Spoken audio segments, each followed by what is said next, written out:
আপনারা সবাই জানেন গতকালকে আমাদের এই রাজ্যে কিডনি প্রতিস্থাপন হয়েছে, সফল হয়েছে কাজটা। দীর্ঘ প্রচেষ্টার পরে এই রাজ্যে এটা সফল হয়েছে। কিডনি রোগীদের সংখ্যা বাড়ছে বিভিন্ন জায়গায়। তো এই রাজ্যে এটা হয়েছে। ইতিপূর্বে এই রাজ্যের অনেকেই বহির্রাজ্যে যেতে হতো এবং আমাদের রাজ্যের বিজেপি পরিচালিত যে সরকার, ভারতীয় জনতা পার্টি পরিচালিত যে সরকার, এই সরকারের এটা একটা স্বাস্থ্য ক্ষেত্রে বড় সাফল্য। এই সাফল্যের জন্য আমরা পার্টির তরফ থেকে, ভারতীয় জনতা পার্টির তরফ থেকে রাজ্যের মুখ্যমন্ত্রী এবং গোটা মন্ত্রিসভা, রাজ্য সরকার, চিকিৎসক, যারা বিশেষজ্ঞরা আছেন, স্বাস্থ্যকর্মীরা আছেন, সকলকে আমরা ধন্যবাদ জানাচ্ছি। আমাদের রাজ্যের সভাপতি ইতিমধ্যেই আমাদের রাজ্যের মুখ্যমন্ত্রীকে এই বিষয়ে ধন্যবাদ জানিয়েছেন এবং আমরা বিশ্বাস করি এই রাজ্যের স্বাস্থ্য পরিষেবা আগামী দিনে আরো দ্রুত এগিয়ে যাবে এবং আমরা যে একটা পরিকল্পনা নিয়ে এগিয়ে যাচ্ছি, এই রাজ্যকে একটা হেলথ হাব তৈরি করা, এবং সেই লক্ষ্যে আমরা এগিয়ে যাচ্ছি।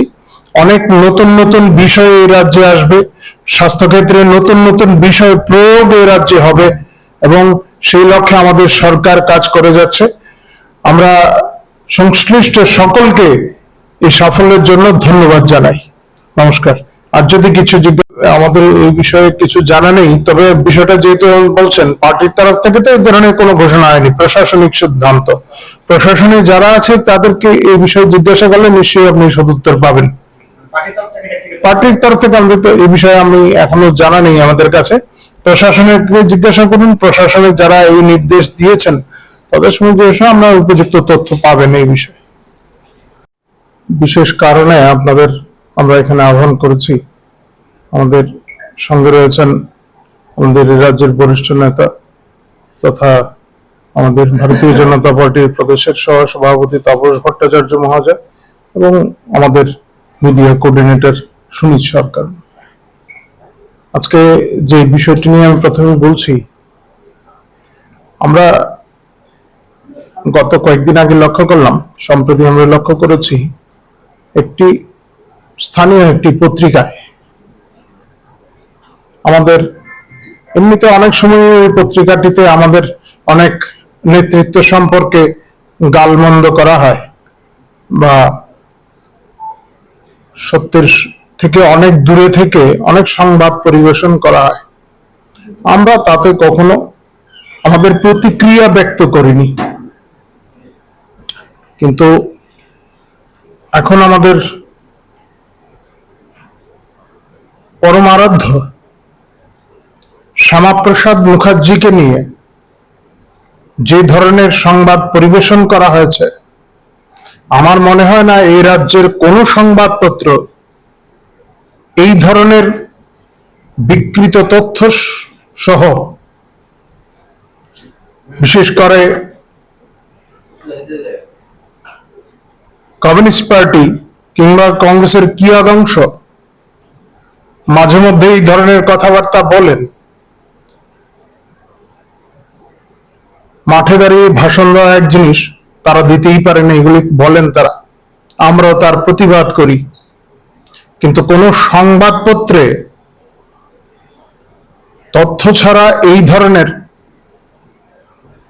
যাকে নিয়ে সারা বিশ্বে এখন চর্চা হচ্ছে, সারা দেশে তিনি সমাদৃত, তার সম্পর্কে সত্য অনেক বিষয়, অজানা সত্য এখন বেরিয়ে আসছে, তার সম্পর্কে এই ধরনের বক্তব্য, আমরা ব্যথিত, আহত, এবং আমরা মনে করি এই সম্পর্কে একটা স্পষ্ট ধারণা রাজ্যবাসীকে দেওয়া প্রয়োজন এবং এই যে ঘৃণ্য অপচেষ্টা, তার প্রতিবাদও করা প্রয়োজন। শ্যামাপ্রসাদ মুখার্জি আপনারা সবাই ইতিমধ্যেই জেনে গেছেন, আমাদের বিভিন্ন জায়গায় চর্চা হচ্ছে, সেহেতু আপনারা জানতে পেরেছেন। সম্ভবত সমগ্র বিশ্বের, এদেশে তো বটেই, সবচেয়ে কম বয়সে কোন বিশ্ববিদ্যালয়ের উপাচার্য হয়েছিলেন। তার যোগ্যতা বলেই হয়েছিলেন, এবং দেশীয় ভাষা, আমাদের কৃষ্টি সংস্কৃতির প্রতি তার এতটাই শ্রদ্ধা ছিল যে তিনি ইংরেজি বিষয়ের ছাত্র হয়েও বাংলা এমএ পাশ করেছিলেন। পরবর্তী সময় ব্যারিস্টার হওয়ার পর তিনি কলকাতা বিশ্ববিদ্যালয়ের যখন দায়িত্ব নিলেন, তারপর থেকে এই বিশ্ববিদ্যালয়ের মান বলা হয় যে অক্সফোর্ডের মানে চলে গেছিল সেই সময়। এবং বিশ্ববিদ্যালয়ের মান এই জায়গায় পৌঁছেছিল যে তখনকার সময়ের যারা বরেণ্যরা আছেন তারা বক্তব্য রেখেছিলেন এই প্রসঙ্গে।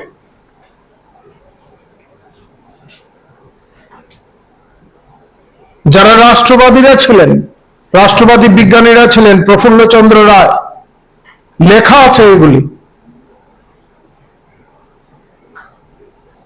বাংলার বাঘ আশুতোষ মুখোপাধ্যায়ের সন্তান প্রফুল্লচন্দ্র রায় লিখেছিলেন যে বাপের বেটা করে দেখিয়েছেন, এবং যে দৃষ্টান্ত তিনি স্থাপন করেছিলেন। ব্রিটিশ আমল বাংলা ভাষাকে গুরুত্ব দেওয়ার জন্য রবীন্দ্রনাথ ঠাকুরকে তিনি নিয়ে এসেছিলেন সমাবর্তন অনুষ্ঠানে, সবার সামনে উপস্থাপন করেছিলেন। এই দেশীয় ভাষার কি গুরুত্ব তা তিনি বুঝিয়েছিলেন।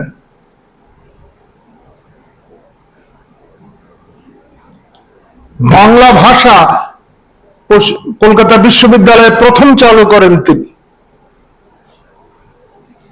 যারা এখন বলছেন যে ইউনিয়ন জ্যাকে স্যালুট না দেওয়ার জন্য, কোথায় আছে এই তথ্যটা? বামপন্থী কিছু বুদ্ধিজীবী এই ধরনের অভিযোগ তুলেছিলেন। এই যে অভিযোগের ভিত্তি কি সংবাদপত্রে দেওয়ার আগে নিশ্চয়ই সেগুলি উল্লেখ করা প্রয়োজন ছিল। কোথা থেকে এই তথ্যটা এসছে?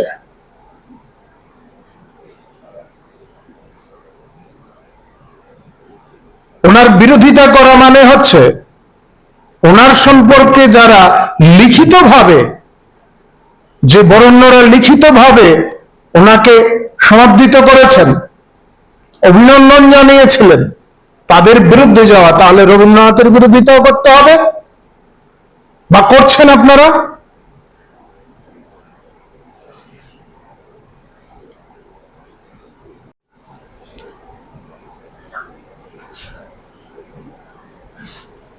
বিজ্ঞানী প্রফুল্লচন্দ্রের বিরোধিতা করছেন আপনারা?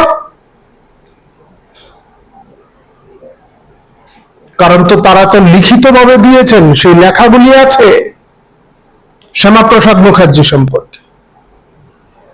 বাংলা ভাগ বলছেন, নিশ্চয়ই বাংলা ভাগটা করা প্রয়োজন ছিল, কারণ শ্যামাপ্রসাদ মুখার্জি বা ওনার মতো যারা মানসিকতা নিয়ে যারা রাজনীতিতে এসেছিলেন, তারা ছিলেন অখণ্ড ভারতের পূজারী। এই দেশ ভাগ হয়েছে, যদি বাংলা ভাগ না হতো, শুধু পশ্চিম বাংলা নয়, আমাদের মধ্যে এখানে যারা আছেন তারাও অনেকে পাকিস্তানে পড়তাম, এবং আমাদের অস্তিত্ব বজায় থাকতো কিনা তা নিয়ে সন্দেহ। সেই জন্য তিনি বাংলা ভাগের কথা বলেছিলেন, এবং বাংলা ভাগ হয়েছে।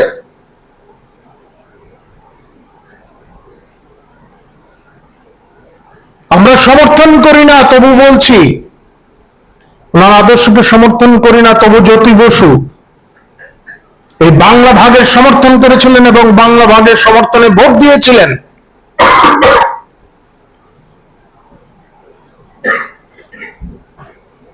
কমিউনিস্ট এবং কংগ্রেসের দুরাচারের জন্য দেশটা ভাগ হয়েছে। এবং হিন্দুদের অস্তিত্ব রক্ষার জন্য এই বাংলা ভাগ করা হয়েছে। শুধু বাংলা কেন, পাঞ্জাব, সেখানকার মানুষদের রক্ষার জন্য ভাগ করা হয়েছে। যখন দেশ ভাগটা অনিবার্য হয়ে পড়ে তখন আর করার কিছু ছিল না।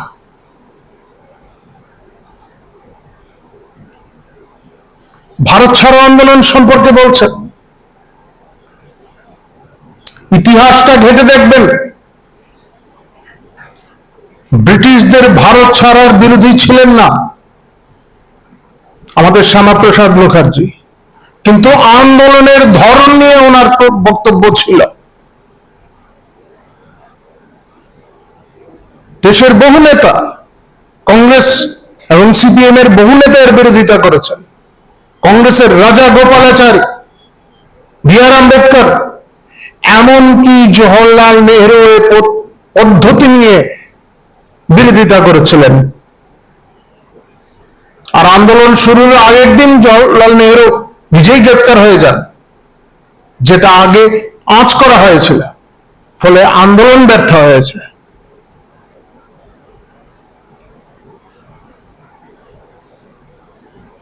আন্দোলনের পন্থা পদ্ধতি নিয়ে বিতর্ক ছিল। আজকে ইতিহাসকে আবার বিকৃত করার চেষ্টা চলছে। আমরা প্রত্যাশা করিনি, ইতিপূর্বে হয়তো রাজ্যের কোনো কাগজে এই ধরনের খবর বের হয়নি। আমরা এই জাতীয় খবরের তীব্র বিরোধিতা করছি।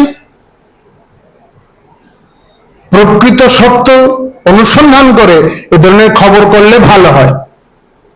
আপনাদের এই খবরে আমরা হয়তো ব্যথিত, এবং আমরা বিশ্বাস করি আপনারা যারাই এই ধরনের কাজে লিপ্ত তারা সংশ্লিষ্ট বিষয় থেকে বিরত থাকবেন এবং সত্য উভয় পক্ষের বক্তব্য নিয়ে লেখলেও ভালো, যদি কারো বক্তব্য থাকে এই ধরনের কোট আনকোট দিয়ে দিলে ভালো। আপনি যদি মানুষকে জানানোর চেষ্টা করেন তাহলে সংবাদ এথিক্স মেনেই করা উচিত। যাই হোক, এখন শ্যামাপ্রসাদ মুখার্জি দেশের জন্য ওনার কি ভূমিকা ছিল, শুধু এই তিনটি বিষয় নিয়ে নয়, ওনার যে ভূমিকা ছিল আজকেও তার প্রতিফলন রয়েছে বিভিন্ন ক্ষেত্রে।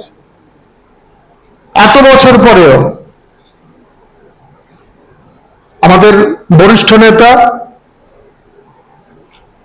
তাপস ভট্টাচার্য মহোদয় আপনাদের সামনে এই বিষয়ে বিস্তারিত বলবেন। প্রতিনিধিদের শুভেচ্ছা জানাচ্ছি।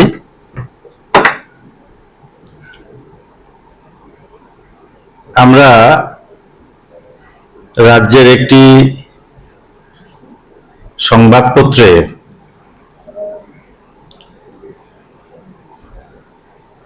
ভারত কেশরী ডক্টর শ্যামাপ্রসাদ মুখোপাধ্যায় সম্পর্কে কিছু তথ্য প্রকাশ করা হয়েছে। সেই তথ্য আমাদের গোচরে এসেছে এবং যে ধরনের তথ্য প্রকাশ করা হয়েছে তাতে আমরা মর্মাহত ব্যথিত।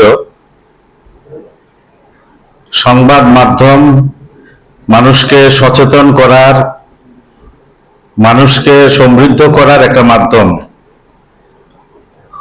আর এই মাধ্যমে প্রকাশিত তথ্য অবশ্যই কষ্টি পাথরে যাচাই করে করা উচিত। সংবাদপত্রের প্রতি আমাদের শ্রদ্ধা এবং আমাদের বিশ্বাস অটুট আছে, অটুট থাকবে। সংবাদপত্রের মাধ্যমে মানুষ সত্য এবং মিথ্যাকে খুব সহজে জানতে পারে। যে সংবাদপত্রে ডক্টর শ্যামাপ্রসাদ মুখার্জি সম্পর্কে যে তথ্যটা বেরিয়েছে, প্রথম হচ্ছে ডক্টর শ্যামাপ্রসাদ মুখার্জি কলকাতা বিশ্ববিদ্যালয়ে ছাত্ররা ইউনিয়ন জ্যাককে স্যালুট করেনি বলে তাদের তিরস্কার করেছে। দ্বিতীয় হচ্ছে ভারত ছাড়ো আন্দোলনে ডক্টর শ্যামাপ্রসাদ মুখার্জি বিরোধিতা করেছিলেন। শিক্ষার জগতে ভারতবর্ষের ডক্টর শ্যামাপ্রসাদ মুখার্জির মতো উজ্জ্বল নক্ষত্র দ্বিতীয় খুঁজে পাওয়া দুষ্কর। ইংরেজ শাসনে কলকাতা বিশ্ববিদ্যালয়ে ভারতীয়ত্ব প্রতিষ্ঠিত করার ক্ষেত্রে তিনি একটা গুরুত্বপূর্ণ ভূমিকা পালন করেছিলেন। আমরা সবাই জানি 33 বছর বয়সে তিনি কলকাতা বিশ্ববিদ্যালয়ের দায়িত্ব নিয়েছিলেন। দায়িত্ব পাওয়ার পরে কলকাতা বিশ্ববিদ্যালয়ের বিভিন্ন বিভাগের তিনি আমূল সংস্কার করেন এবং সেখানে জাতীয়তাবাদী চিন্তার প্রতিফলন স্পষ্ট। প্রথমেই তিনি কলকাতা বিশ্ববিদ্যালয়ে ইংরেজ আমলের যে প্রতীক চিহ্ন ছিল সেই চিহ্নটিকে তিনি পরিবর্তন করেন, অর্থাৎ এখানে ভারতীয়ত্বকে প্রতিষ্ঠিত করেন। দ্বিতীয়ত, ভারতীয় শিক্ষা ব্যবস্থাকে উন্নত করার স্বার্থে কলকাতা বিশ্ববিদ্যালয়ে তিনি একগুচ্ছ পরিকল্পনা গ্রহণ করেন। তার মধ্যে যেমন বাংলা ভাষার মাধ্যমে, মাতৃভাষার মাধ্যমে মাধ্যমিক পর্যন্ত পরীক্ষা দেওয়ার ব্যবস্থা করেন। প্রথম পদক্ষেপ ছিল মাতৃভাষাকে গুরুত্ব দেওয়া, মাতৃভাষাকে শ্রদ্ধা জানানো, মাতৃভাষাকে সকলের সামনে তুলে ধরার মধ্য দিয়ে নিশ্চয়ই জাতীয়তা বিরোধী মনোভাব প্রকাশ পায় না, জাতীয়তা বোধ প্রকাশ পায়। ছাত্রদেরকে উন্নত শিক্ষার জন্য সেখানে তিনি বিভিন্ন ওয়েলফেয়ার স্কিম চালু করেন এবং সেই সময়ে কলকাতা বিশ্ববিদ্যালয়ের যে স্ট্যান্ডার্ড বা মান এতটাই উঁচুতে উঠেছিল যা তৎকালীন অক্সফোর্ড এবং কেমব্রিজ বিশ্ববিদ্যালয়ের সমতুল্য ছিল। এবং সেই সময় কলকাতা বিশ্ববিদ্যালয় শুধু বর্তমান ভারতবর্ষের আকৃতি যেটা আছে সেটা নয়, সেটা ছিল অবিভক্ত ভারতের। সুতরাং ইউনিয়ন জ্যাককে স্যালুট জানানো, ডক্টর শ্যামাপ্রসাদ মুখার্জির সম্পর্কে যে কথাটা বলা হয়েছে সেটা সর্বৈব মিথ্যা আমরা জানি, এবং সেটা অবশ্যই এটাও বলবো যে এই তথ্য সংগ্রহ করে যেখান থেকে সংগ্রহ করে থাকুক না কেন, স্বাধীনোত্তর ভারতে দীর্ঘ প্রায় 65-70 বছর সময় বামপন্থী বুদ্ধিজীবীদের দ্বারা পরিচালিত শিক্ষা ব্যবস্থায় ভারতবর্ষে ছিল। কারণ কংগ্রেস এবং বামপন্থীরা একে অপরের পরিপূরক ছিলেন, একে অপরের সহোদর ছিলেন, যেটা আজকের দিনেও আছে।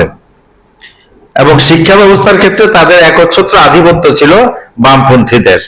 তাদের তৈরি করা শিক্ষা ব্যবস্থায় আমরা পাঠ করেছি, আমরা শিখেছি। বর্তমান প্রজন্ম সেই বামপন্থীদের তৈরি করা শিক্ষা ব্যবস্থা থেকেই পড়াশোনা করেছে। সুতরাং তারা তাদের স্বার্থে বিরোধী এমন কোন তথ্য সেই সময় ইতিহাসে লিপিবদ্ধ করেনি। স্বাভাবিকভাবেই শ্যামাপ্রসাদ মুখার্জি সম্পর্কে বিকৃত তথ্য সেই সময় ইতিহাসে লিপিবদ্ধ করা হয়েছিল, আজকের দিনে যেটা ধীরে ধীরে প্রকাশ পাচ্ছে। প্রমাণিত, যার জন্য তিনি প্রাণ দিয়েছেন 370 ধারা কাশ্মীরের, সেটাও প্রমাণিত। পারমিট নিয়ে যেতে হতো, তিনি নিজের জীবন বলিদান দিয়েছেন, তারপর পারমিট প্রথার বিলোপ সাধন করা হয়। আজকে মোদিজির নেতৃত্বে 370 ধারা প্রত্যাহারিত হয়েছে। আজকে কাশ্মীর উন্নয়নের মুখ দেখছে। আমরা ডক্টর শ্যামা প্রসাদ মুখার্জির শিক্ষা জীবন থেকে শুরু করে প্রাদেশিক রাজনীতি, শ্যামা প্রসাদ মুখার্জি ভারত ছাড়ো সম্পর্কে যে কথাগুলো বলেছিলেন, তখন তিনি প্রাদেশিক রাজনীতির মধ্যে ছিলেন। বাংলায় মন্ত্রিসভা ছিল, একে ফজলুল হক মন্ত্রিসভা, সেখানে তিনি মন্ত্রী ছিলেন, অর্থমন্ত্রী। হিন্দু মহাসভা ছিল, সেই সময় ওনার শিক্ষা জীবন, ওনার অধ্যাপনার সময় শিক্ষা ব্যবস্থার সঙ্গে যুক্ত প্রাদেশিক রাজনীতি এবং জাতীয় রাজনীতি, সর্বক্ষেত্রে উনি যে দূরদর্শিতার প্রমাণ রেখেছেন তা আজকে প্রমাণিত। কারণ শ্যামা প্রসাদ মুখার্জি সম্পর্কে আমাদেরকে কিছুই জানতে দেওয়া হয়নি দীর্ঘদিন ধরে, স্বাধীনতার পর থেকে। আজকের দিনে শ্যামা প্রসাদ মুখার্জি সম্পর্কে সাধারণ মানুষ জানতে পারছেন যে তিনি কত বড় ব্যক্তিত্ব ছিলেন, তিনি কত বড় একজন শিক্ষাবিদ ছিলেন, জাতীয়তাবাদী ছিলেন, রাষ্ট্রবাদী ছিলেন এবং সমাজ সেবক ছিলেন, ভারতবর্ষের হিতাকাঙ্ক্ষী ছিলেন। এই ছিল ডক্টর শ্যামা প্রসাদ মুখার্জির জীবন দর্শন। তাকে বিকৃত করে এতদিন এটাকে প্রকাশ করা হয়েছে, সত্য ধীরে ধীরে প্রকাশ পাচ্ছে। সংবাদপত্রে যে সংবাদ প্রকাশিত হয়েছে সেই সংবাদের আমরা বিরোধিতা করছি, কারণ শ্যামা প্রসাদ মুখার্জি এই ধরনের কাজের সঙ্গে কোনোদিন যুক্ত ছিলেন না। ওনার প্রকৃত যে ভূমিকা ছিল, সেই ভূমিকা বামপন্থীদের দ্বারা পরিচালিত দীর্ঘদিনের শিক্ষা ব্যবস্থায় সেগুলিকে রোপণ করা হয়েছিল এবং সেগুলি জনসাধারণের সামনে দীর্ঘদিন ধরে চলে আসছে। কিন্তু প্রকৃত সত্য সেটা নয়। প্রকৃত সত্য হচ্ছে তিনি ভারত ছাড়ো আন্দোলন, কলকাতা বিশ্ববিদ্যালয় এবং বাংলা ভাগ, সেটা সম্পর্কে সত্য যে তথ্য যেটা আপনাদের সামনে উপস্থাপন করা হলো। আমি আশা করব আগামী দিনেও আমরা যখন সংবাদ পরিবেশন হবে সেই সময়ে প্রকৃত সত্যের অন্বেষণ করে প্রকৃত সত্যটাই যেন মানুষের সামনে তুলে ধরতে পারি, যাতে করে মানুষ প্রকৃত সত্যকে জানতে পারে। দীর্ঘদিন একটা মিথ্যাকে দীর্ঘদিন ধরে চালিয়ে, মানে দীর্ঘদিন চালানো যায় না। একটা মিথ্যাকে কিছুদিনের জন্য প্রয়োগ করে সমাজকে বিভ্রান্ত করা যায়, কিন্তু সত্যকে কখনোই অস্বীকার করা যায় না। সত্য তার সময় মতো নিজেকে প্রতিষ্ঠিত করে নেয়। আমার বক্তব্য এতটুকুই। আপনাদের সকলকে অনেক অনেক ধন্যবাদ। স্যালুট জানানোর কথা ছাত্রদের কখনোই বলেননি এবং ছাত্রদের তিরস্কার করা তো দূরের কথা। তিনি ছিলেন প্রকৃত জাতীয়তাবাদী, রাষ্ট্রবাদী একজন নেতা। ভারত ছাড়ো আন্দোলন সম্পর্কে বলেছেন, বিরোধিতা করেছেন। বিষয়টা এরকম, বিরোধিতা করেছেন তার একরকম অর্থ, নীতিগতভাবে বিরোধিতা করেছেন তার একরকমের অর্থ। ডক্টর শ্যামা প্রসাদ মুখার্জি যখন ভারত ছাড়ো আন্দোলনের ডাক দেন মহাত্মা গান্ধীজি, সেই সময়ে কংগ্রেসের বহু নেতা এর বিরোধিতা করেছেন। এমনকি চক্রবর্তী রাজা গোপালাচারী সেই জায়গা থেকে নিজেকে সম্পূর্ণভাবে সরিয়ে নেন। যে ধরনের পরিকল্পনা করা হয়েছিল ভারত ছাড়ো আন্দোলনের জন্য, সেই পরিকল্পনার বিরোধী ছিলেন বহু কংগ্রেসের নেতৃত্ব, কমিউনিস্ট পার্টির নেতৃত্ব ছিলেন এবং ডক্টর শ্যামা প্রসাদ মুখার্জিও এর নীতিগত বিরোধী ছিলেন। তিনি জানতে চেয়েছিলেন এর পন্থা পদ্ধতি কিরকম হবে। এই প্রশ্ন উত্থাপন করাতেই ওনাকে ভারত ছাড়ো আন্দোলনের বিরোধী হিসেবে চিহ্নিত করা হয়েছে। প্রকৃত সত্য তা নয়। প্রকৃত সত্য হচ্ছে তিনি জানতে চেয়েছিলেন এর রূপরেখা কেমন হবে, কি তার ভবিষ্যৎ পরিকল্পনা, সেই ভারত ছাড়ো আন্দোলন থেকে ভারতবাসী কতটুকু উপকৃত হবে, ইংরেজ সরকারের ভারত ছেড়ে চলে যাওয়ার ক্ষেত্রে কতটা ফলদায়ক হবে, এগুলো সম্পর্কে জানতে চেয়েছিলেন, এগুলো সম্পর্কে প্রশ্ন তুলেছিলেন। কিন্তু প্রকৃত উত্তর তখন পাওয়া যায়নি, যে কারণে কংগ্রেসের বহু নেতা নিজেদেরকে এই ভারত ছাড়ো আন্দোলন থেকে সরিয়ে নিয়েছিলেন। ডক্টর শ্যামাপ্রসাদ মুখার্জি সম্পর্কে আরেকটা কথা বলা হয়েছে যে তিনি বাংলাকে ভাগ করেছেন। হ্যাঁ, অবশ্যই বাংলাকে ভাগ করেছেন। তিনি বলেছেন, গান্ধীজিকে তিনি বলেছেন, জিন্নাকে তিনি বলেছেন, তোমরা ভারতবর্ষকে ভাগ করেছো, আমরা ভারতবর্ষের বিভাজনের বিপক্ষে ছিলাম। ভারতবর্ষের বিভাজন যাতে না হয় ডক্টর শ্যামাপ্রসাদ মুখার্জি সর্বতভাবে চেষ্টা করেছেন, কিন্তু পারেননি রক্ষা করতে। জিন্নার অন্যায় আবদারের কাছে, ইংরেজদের কূট কৌশলের কাছে আত্মসমর্পণ করে কংগ্রেস এবং ভারতবর্ষকে ভাগ করার সিদ্ধান্ত গ্রহণ করা হয়। যখন শ্যামাপ্রসাদ মুখার্জি দেখলেন যে ভারতবর্ষকে বিভাজনের হাত থেকে রক্ষা করা যাবে না, তখন তিনি বললেন যে ঠিক আছে, ভারতবর্ষকে যদি ভাগ করতেই হয় তাহলে হিন্দু প্রধান অঞ্চলকে ভারতবর্ষের অন্তর্ভুক্ত করা হোক, কারণ ভারত বিভাজনটা সম্পূর্ণভাবে ধর্মের ভিত্তিতে করা হয়েছিল। ধর্মের ভিত্তিতে করার কারণে শ্যামাপ্রসাদ মুখার্জি বলেছেন হিন্দু বাঙালি যারা আছে তাদের জন্য আলাদা ব্যবস্থা করা হোক। তৎকালীন পূর্ব পাকিস্তানের মানে পাকিস্তানের যে অংশটা, সেই অংশের মধ্যে ইংরেজ সরকার আমাদের পশ্চিমবঙ্গকে অন্তর্ভুক্ত করেছিল, পাঞ্জাবকে অন্তর্ভুক্ত করেছিল।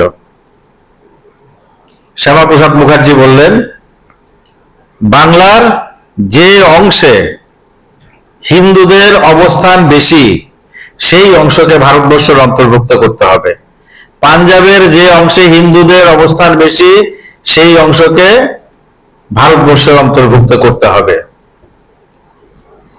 শ্যামাপ্রসাদের যুক্তি এবং পরিসংখ্যানের কাছে জিন্না, গান্ধীজি, ইংরেজ সরকার সম্পূর্ণভাবে পরাজিত হন এবং শ্যামাপ্রসাদ মুখার্জির যুক্তিকে মেনে নিতে বাধ্য হন, যার ফলশ্রুতিতে পশ্চিমবঙ্গকে ভারতবর্ষের অন্তর্ভুক্ত করা হয়, পাঞ্জাবের একটা অংশকে প্রায় অর্ধেক ভারতবর্ষের অন্তর্ভুক্ত করা হয়।